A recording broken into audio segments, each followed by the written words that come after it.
The Canon T90. Mirror looks clean. Stop down looks fine. But we have the dreaded blinking cursor error, and the shutter won't fire.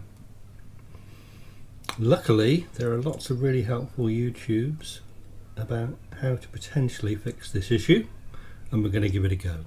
So we need a small Phillips screwdriver. This is a 00x40 posi drive, I think. We'll need a larger flat blade screwdriver and some form of magnetization we can do. We're going to need a little plastic pry tool, little plastic plectrum,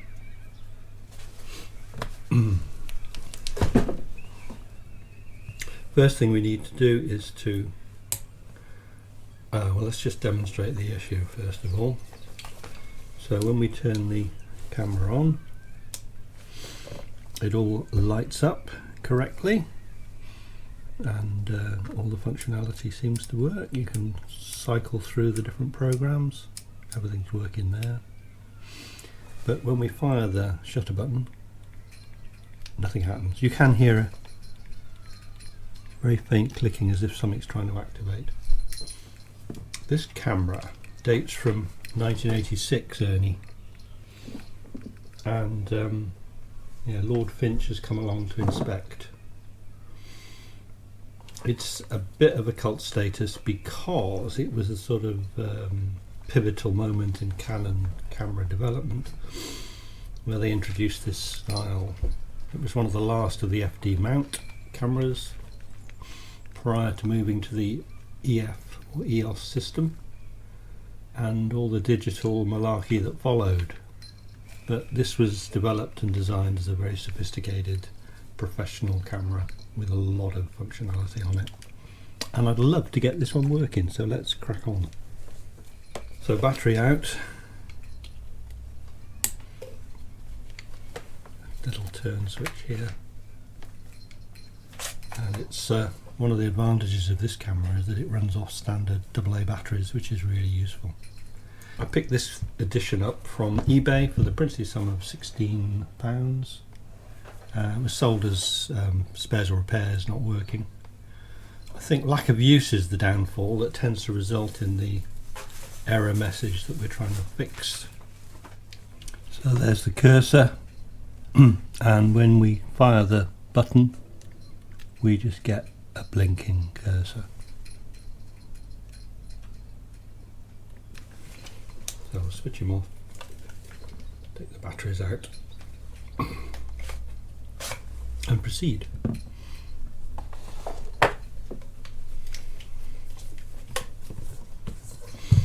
Turn the camera around, and we're going to be removing 3 screws. 1, 2, 3. They're all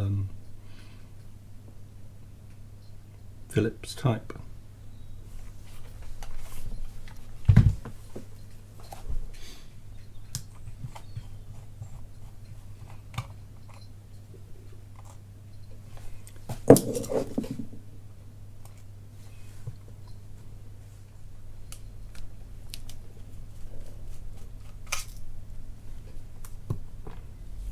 Two,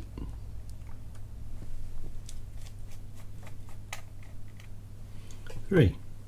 So that's the first bit.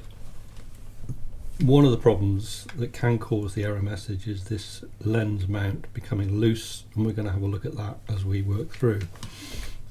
The next piece is quite tricky because we are going to remove or loosen these 2 screws here without taking them out altogether, because the mechanism behind the backdoor release is quite complicated. It's all spring loaded, and if you dismantle the whole thing it can be a pain to put back together, although I've never seen anyone go as far as a YouTube video explaining how you do the full dismantle. That would be interesting, but we'll just follow the guide and just loosen these 2. to enable us to lift this front plate here. So we'll do 1, 2, 3 turns, I think.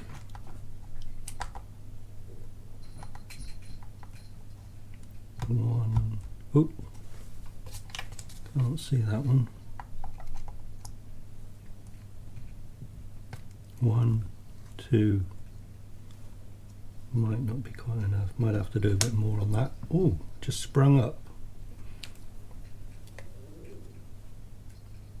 Interesting.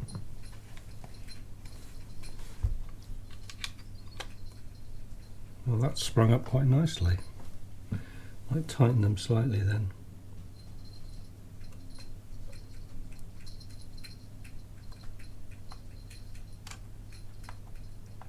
This may have been done before, of course, but can't tell. Because this is what we needed to get loose. This piece here, and yeah, that's come out really easily. So that whole front piece will lift away. And then it's recommended that whilst you're at this stage you tighten these again so that they don't pop out.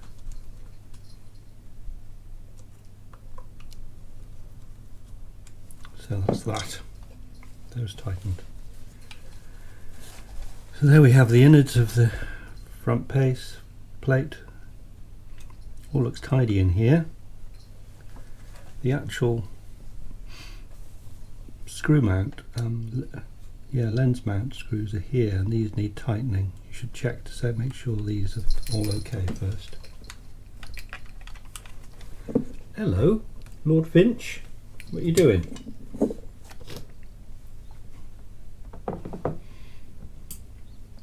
Excuse me. So we're just going to tighten these. There's a tiny bit of movement.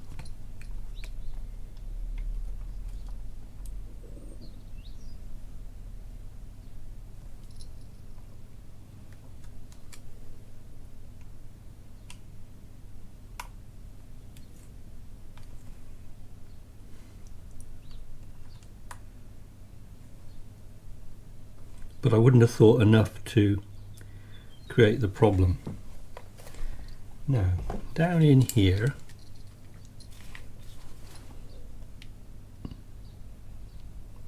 there is a little set of magnets, and we are going to charge up a screwdriver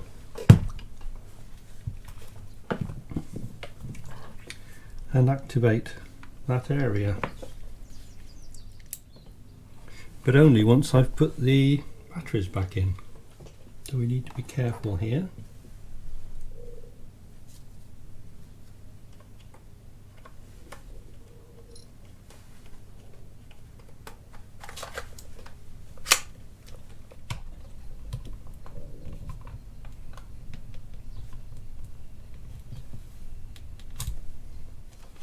And we'll turn the camera on.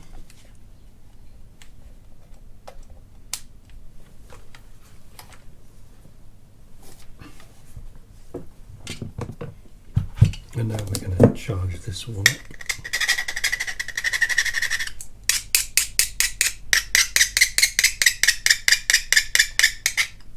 up. And we're touching this area here, down in here, with the magnetized screwdriver, and we're hoping that happens, and it does. How magical is that? Wonderful fix. Hey.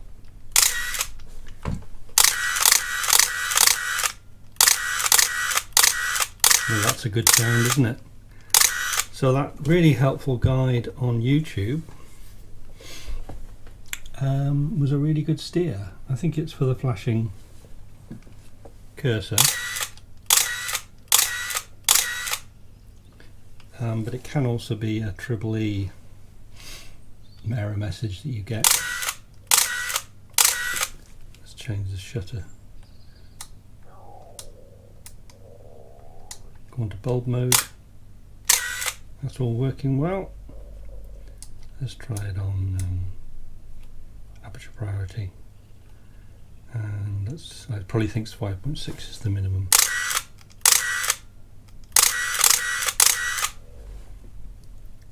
So I'm liking the look of that. Now we just need to put it back together again. So we'll turn it off. We'll remove the batteries.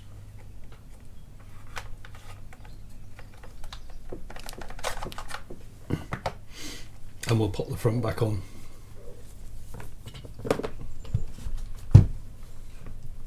The other thing you have to do with this fix, because it's lack of use that's caused the problem, is to use it or lose it. Regularly use this camera now. We'll probably got a lens coming for it, and before that arrives we'll make sure we fire off that shutter quite a few times. I'll probably put it on to continuous high speed and keep it working that way. So now the reverse of what we did. Just going to loosen these two again.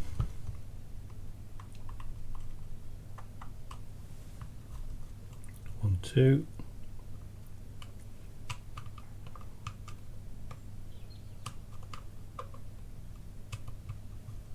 One, two. Maybe a little bit more.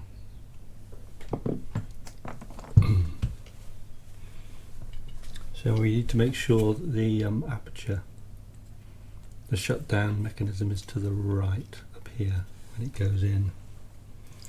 So we're going to line this up as best we can. Make sure we have this up. Has that gone in okay? And then see if this works still, which it now does. So that's all looking good. That clicked into place down there.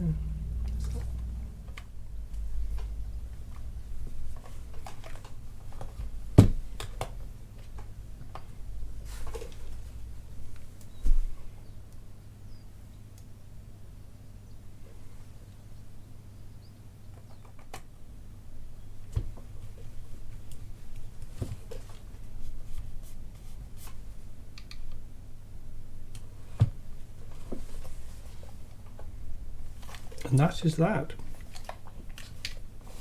Put the batteries back in.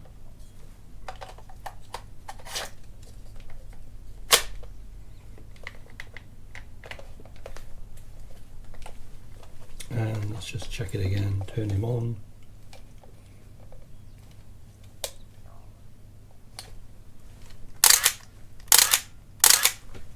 And there we go.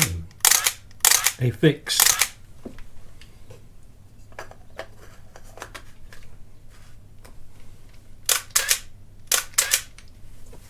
Lovely. So looking forward to getting the lens. I've got an FD 50mm 1.8 coming in. Again, I picked up really cheap from a charity on eBay, and meant to be tidy lenses, probably from the 80s or 90s. And we'll put this camera through its paces. Just going to put it on to continuous high to give it a bit of a workout. That's great.